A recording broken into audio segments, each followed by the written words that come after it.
Salut les bouseux! Dis-moi comment tu insultes, je te dirai qui tu es. L'insulte est une attaque, dans le but de blesser et en fonction de ses propres valeurs, qui peuvent être communes à la cible. Sauf dans le cas d'insultes ironiques, qui le plus souvent s'attaqueront spécifiquement aux valeurs de la cible. Par exemple, une féministe qui va traiter de fragile un machiste. C'est ironique, elle ne croit pas à la virilité comme une valeur, mais s'en sert pour taper là où ça fait mal. Dans les couilles, ses organes sensibles et délicats.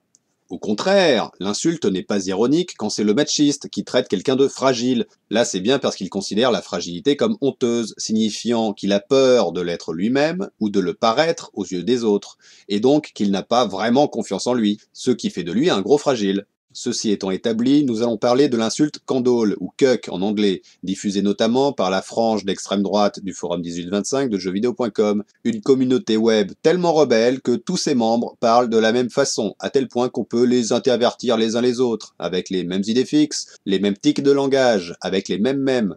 Vous savez, Résitas, tout ça, ces photos qu'ils balancent à toutes les sauces tout le temps, comme s'ils n'étaient pas capables de produire autre chose comme contenu. Ah bah c'est sûr qu'ils aiment pas la diversité, hein, y compris pour des photos censées être humoristiques, il faut qu'elles se ressemblent toutes. C'est à ça qu'on les reconnaît, les abrutis. Un abruti n'a pas souvent d'idées, alors quand il en tient une, il ne la lâche pas. Ainsi, une de leurs rares idées qui revient souvent, idée d'ailleurs piquée aux Américains tant qu'à faire, c'est le terme candole, cuck, qui possède pour eux une connotation péjorative. Ce terme vient du candolisme, une pratique sexuelle libertine, où un partenaire, généralement un homme, prend du plaisir à observer sa femme avoir des relations sexuelles consenties avec une ou plusieurs autres personnes. Concrètement, ce n'est pas une pratique qui fait du tort à qui que ce soit. On peut trouver ça étrange, mais c'est franchement inoffensif. Limite, au contraire, hein, s'il y a un type qui vient vous voir en vous disant « Eh, tu veux baiser ma femme ?» vous allez pas l'envoyer chier. Ainsi, les seuls reproches qu'on puisse faire à cette pratique, afin de l'assimiler à une injure, à un comportement honteux, sont de l'ordre de la moralité, de la bien-pensance. Car ça revient à dire qu'il y a une mauvaise et une bonne façon de pratiquer sa sexualité. Sûrement à deux, au lit, dans la position du missionnaire le samedi soir et en éteignant la lumière. Youpi! Les gens qui utilisent candole comme insulte, ou toute autre pratique sexuelle d'ailleurs, sont des gros coincés du cul, moralisateurs, bien pensants, politiquement corrects, qui ne supportent pas le moindre écart à leur ordre moral conservateur, tels des curés ou des imams. On le voit également lorsqu'ils harcèlent sur internet l'une ou l'autre actrice porno. Toujours des femmes, hein, jamais des hommes, quel courage. Des pratiques de harcèlement contre les actrices porno, dans lesquelles ils mettent autant d'efforts que pour se branler sur leurs vidéos. Mais on peut aller plus loin et plus profond, si vous voyez ce que je veux dire. Car ce qui leur pose problème dans cette pratique, c'est qu'un homme partage sa femme, et en quelque sorte se fasse baiser lui-même en laissant sa femme se faire baiser. Ça vole haut.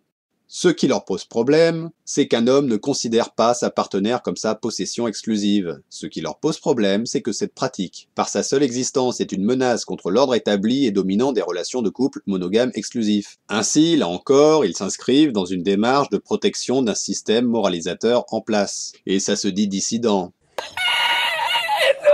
Outre l'aspect purement sexuel et moral, l'insulte candole possède également une dimension politique.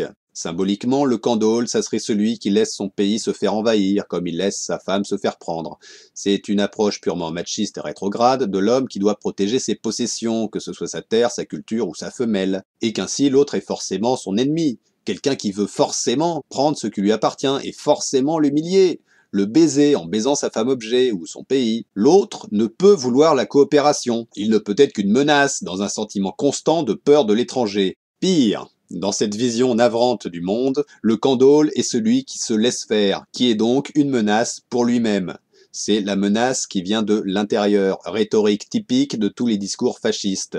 La peur de la menace, toujours la peur. Ces gens aiment tellement se chier dessus qu'ils doivent avoir des tendances scatophiles. Pour finir, il est intéressant de constater que des gens qui se revendiquent nationalistes ou patriotes de culture chrétienne aient ainsi autant de points communs avec les islamistes qui vont mettre des burqas sur leurs femmes qui leur appartiennent comme des objets pour éviter qu'elles ne se fassent baiser par un autre. Car au lieu de jouir avec des pratiques sexuelles libres et mutuellement consenties qui ne font de mal à personne, le petit fragile moralisateur et bien pensant du 18-25 préfère défendre une conception du monde qu'il partage avec les islamistes.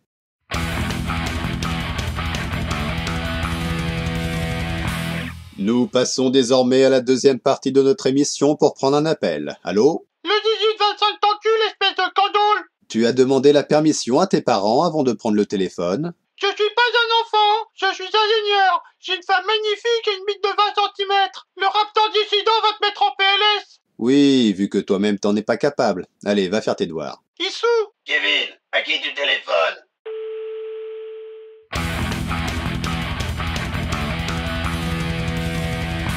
Notre émission est désormais terminée, j'espère qu'elle vous a plu, n'hésitez pas à le préciser dans les commentaires. Vous pourrez retrouver dans la description les liens pour me suivre sur les réseaux et me soutenir sur Tipeee. On se retrouve dans quelques jours pour la prochaine émission chaque dimanche et mercredi midi. Allez, salut les bouseux!